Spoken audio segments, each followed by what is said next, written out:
Oh, now we can do better. Good morning. Good morning. It is a beautiful day, and I am so blessed to be here. I am actually filling in for Miss Veronica Agnew, who is an Assistant Deputy Commissioner with Mississippi Department of Child Protective Services. My name is Elizabeth Redmond, Beth. I'm from Oxford, and I have areas 4A and 4C. I'm a social work manager with MDCPS. Pontotoc County is one of my counties. In fact, I was telling Jeremy, I'm thinking about moving down here because it's such a nice community, so many nice people, and I have enjoyed being down here. I'm from Oxford. I worked for the agency in the past, and I've come back December 1st to start this new journey. So tell me something, guys. What is child abuse? What is child abuse? It's something we all need to think about and kind of focus on. This month is all about prevention of child abuse. That's what I do every day in the field that I'm in. So do all the other social workers and everybody I know, we're preventing child abuse if we can. But whenever things have been identified, they need to be handled, don't they? So I'm gonna, can they not hear me? Well, I guess I need to learn how to use a microphone now, don't I? I figured I was loud enough. What did y'all miss? Because I don't like anybody to miss anything I say. Nothing. My name's Beth Redmond, Selby actually. The reason why I'm going by Redmond at MDCPS, I'm quite honest, I don't know how to be any other way, because I couldn't find my social security card. Isn't that funny? So I've decided to go back to Redmond. I'm divorced, I have been for many, many moons. So Beth is just my name. MDCPS is a wonderful place to be, and it's an exciting time. It's an exciting time in our journey because things have changed with MDCPS. There's so many changes within our agency at this point. Talking about child abuse is near and dear to my heart. I have always been a social worker since I was about this high, helping people in my neighborhood where I lived. It's a wonderful thing to be. So if any of you young folks or older folks are wanting to go back to school to be a social worker, now's the time. You can add so much to your communities by doing this, being in this field, and I want you to know that. So I'm just going to kind of talk about, and I hope y'all can hear me, and I am going to read some things, okay? National Child Abuse Prevention Month recognizes the importance of families and communities working together to prevent child abuse and neglect. Prevention services and supports developed by this collaboration can help to protect children and strengthen families.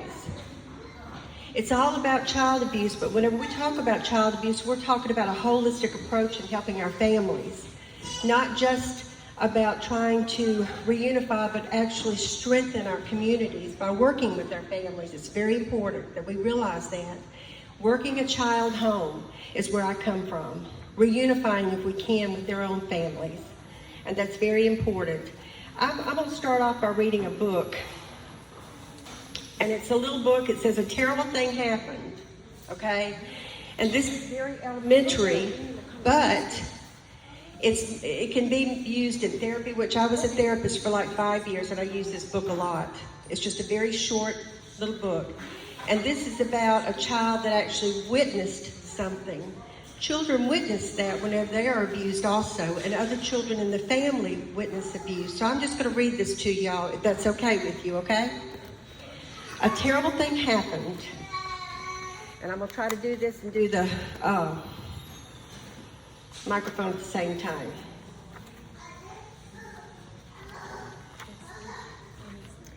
Sherman Smith saw the most terrible thing.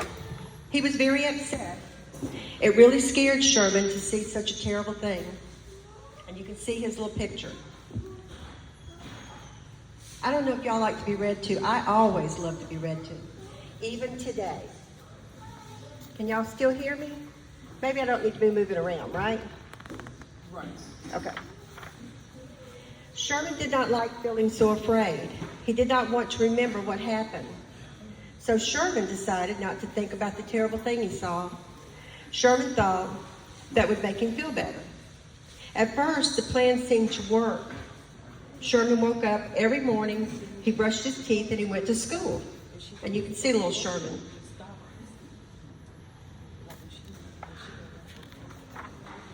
Sherman played with his friends. He teased his sister and he walked his dog. Everything seemed all right for a while, but something inside of Sherman was starting to bother him. And you can see he's playing with his friends, all the things that children love to do. Sherman had to play more, run faster, and sing louder in order to get the terrible thing he saw. Other things started happening to Sherman too. Sometimes he did not feel hungry. Sherman was shutting down because he was remembering things.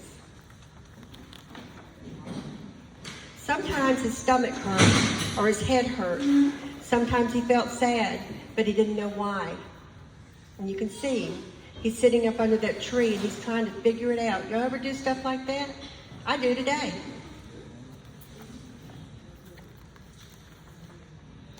Sometimes he was nervous for no reason at all. Sometimes he did not sleep very well. If you've ever experienced any trauma in your life, you may feel this way from time to time, and we all are there. Sometimes when he did sleep, he had very bad dreams. The bad dreams scared Sherman.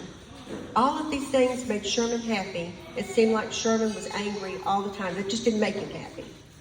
All the things that he did, he was still not happy. He was angry.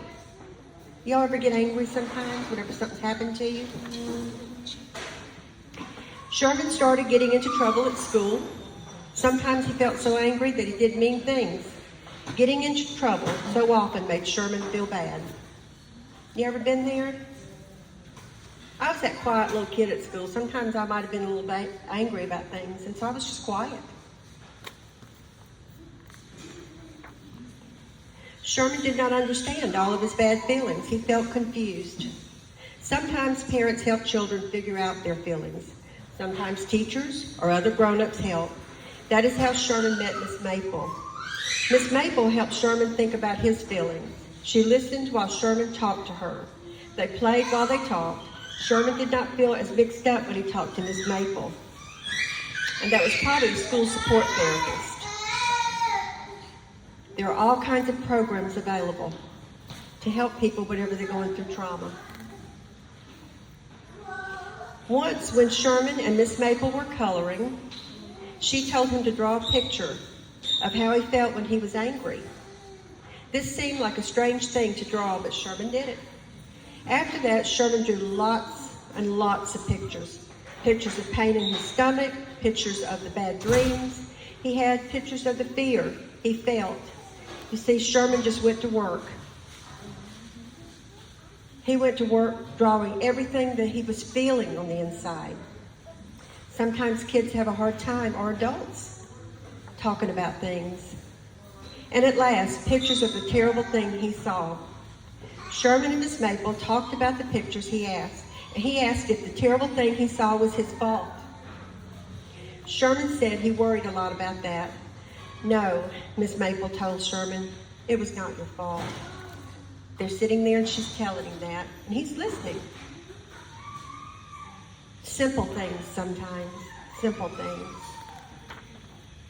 Sherman told Miss Maple a lot of things. He told her about the bad dreams. He told her how scared he felt. It was all very hard to do. Miss Maple was proud that Sherman was trying to talk about such hard things. Sherman found that it felt good to let his feelings out. Feeling good helped Sherman feel stronger. When Sherman felt stronger, he did not feel so angry. You can see he's with his friends and he's walking and he's having a good time because he's let all these feelings go and he's been talking about it. Nothing can change the terrible thing that Sherman saw, but now he does not feel so mean. He is not so scared or worried. His stomach does not hurt as much, and the bad dreams hardly ever happen. Sherman Smith is feeling much stronger and better now. He just thought you might want to know. Look at Mr. Sherman sitting there. He's smiling, he's enjoying himself, he's feeling his surroundings. He's having a great and glorious time. Sometimes whenever we experience things in our lives, and our children do, it's hard.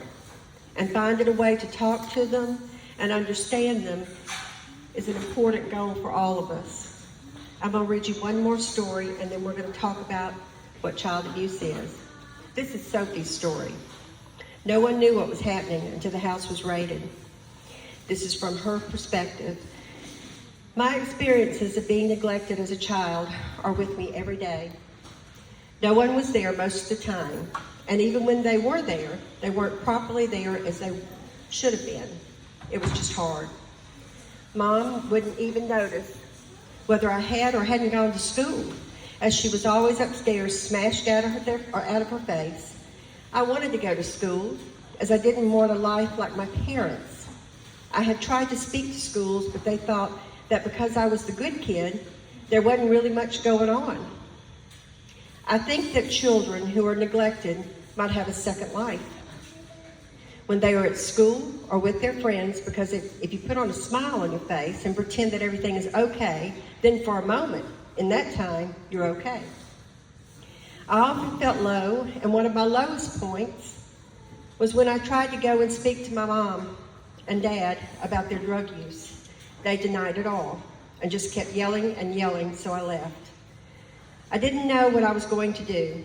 I was like everyone hated me and thought I was lying, and I felt that I was completely alone. I felt completely hopeless. I took an overdose as I felt there was no way out. I wanted them to listen to me. Realizing I wasn't to blame, and this is from Sophie's point of view, I was referred to a place, and I didn't tell anyone about my parents' substance misuse before then. And this place looked at my body language, they watched me, and realized that I was not okay. They also talked to tutors for me when I was having some difficulty to open their eyes a bit. I used to think that it was my fault, and my mom used drugs, but I started to realize that my mom had made her own choices, and I couldn't do anything to change that. I was worried that I would go down the same path as my mom, and some of the work taught me about making safe choices so that I didn't start using drugs. We did some artwork where I had to draw a positive street and a negative street, and we talked about which one I would want to live on and why. I knew that I wanted to make positive choices and stay away from the negative aspects of Mom's life. The program that I was in helped me so much, and I'm now living in my own flat and planning to go to the university. My life could have been so much worse if she hadn't entered this program. So you think about all the things that happen to children and child abuse and what's going on, making those referrals and making sure that children are getting the services that they need so they can talk about things. They can work through those things and have that positive life that they choose. And that's important for kids to know. Our mission at MDCPS is simple. We will protect children, support families, and encourage lasting family connections, which is all of it wrapped up into a nutshell. Everything that we do is based on that. We have a new commissioner. Her name is Andrea Sanders, and y'all, I got to tell y'all, she is awesome. Awesome and wonderful. Child abuse prevention is a very important thing that we talk about and what we are recognizing during this month. What are some indicators of abuse? What are they? Emotional and verbal abuse is anything said or done that is hurtful or threatening to a child, and the most challenging form of maltreatment to identify. Neglect means not meeting the basic needs of the child and is the most common form of maltreatment. There's medical, supervision, clothing and hygiene, nutrition and shelter. All these things are important in children's lives. And I know whenever we're looking at kids, we don't always think about everything. We don't watch everything. Watch children. They're going to tell you the story. They will tell you a story in their everyday lives and the way that they interact with people, the way they're interacting at school. There's always signs and symptoms of everything. Things that you can do to prevent child abuse. One is volunteer your time. Hey guys, there's all kinds of programs. I'm guilty too. I need to go out and do more in my community and making sure that people understand what's going on and how we can all change things. Get involved with other parents in your community. Help vulnerable children and families. Start a play group. Discipline your children thoughtfully. Never discipline your child when you're upset. Give yourself time to calm down. Remember that discipline is a way to teach your child. Use privileges to encourage good behavior and timeouts to help your child regain control. Those are simple things, and they're hard to do, so stepping away is a very important thing to do. I'm a parent of 4 children. I have 6 grandchildren. And let me tell you what, they have given me a run for my money. Always. I have run the roads, I have tracked them down. They're still on Life 360 and they're all grown. I still want to know where those kids are and where their children are. And they know to call me. If anything happens, I'm coming. Examine your behavior. Abuse is not just physical. Both words and actions can inflict deep and lasting wounds in a child or an adult or anyone. Educate yourself and others. Simple support for children and parents can be the best way to prevent child abuse. Teach children their rights. Children have rights, and we as adults need to understand that. Support prevention programs. Be a part of your community. Support things. Get out there and work. This is one of the greatest things in the world, this program right here. We're bringing people in, or she's bringing people in, and we're talking about child abuse and supporting. Those programs are so important in our communities, making sure that everything is good. Know what child abuse is, and that's important to know. Know the signs, report abuse, invest in your kids. What is our greatest resource in the state of Mississippi? Y'all know the answer? What is our greatest resource in this state, or any country, or the world? Our children are our greatest resource. So providing and making sure that they're okay is very important.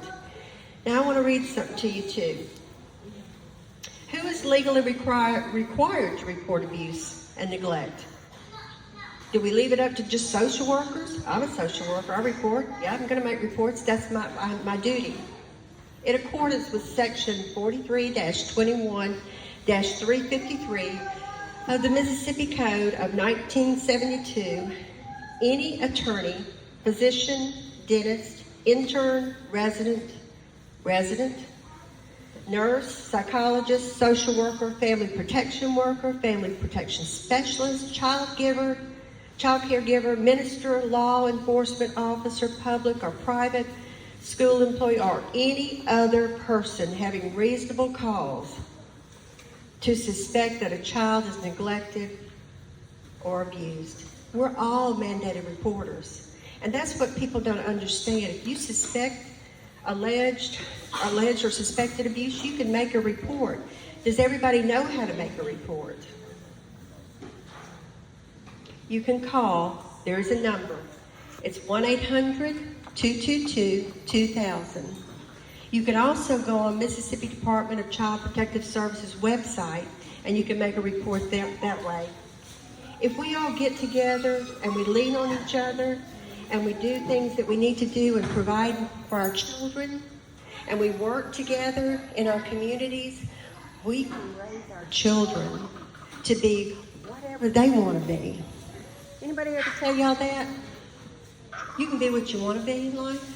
It's all about choices. It's all about thinking about things. MDCPS works hard to try to provide that for our children in this great state of Mississippi. And I say the great state of Mississippi because I'm a Mississippian through and through. I was born in Gulfport, Mississippi, moved to North Mississippi. We're all from Mississippi. This is home for me. I thank you. I hope that I haven't bored you, but it's a very serious subject, taking care of our babies. And they are our babies. All of them are our children. Thank you.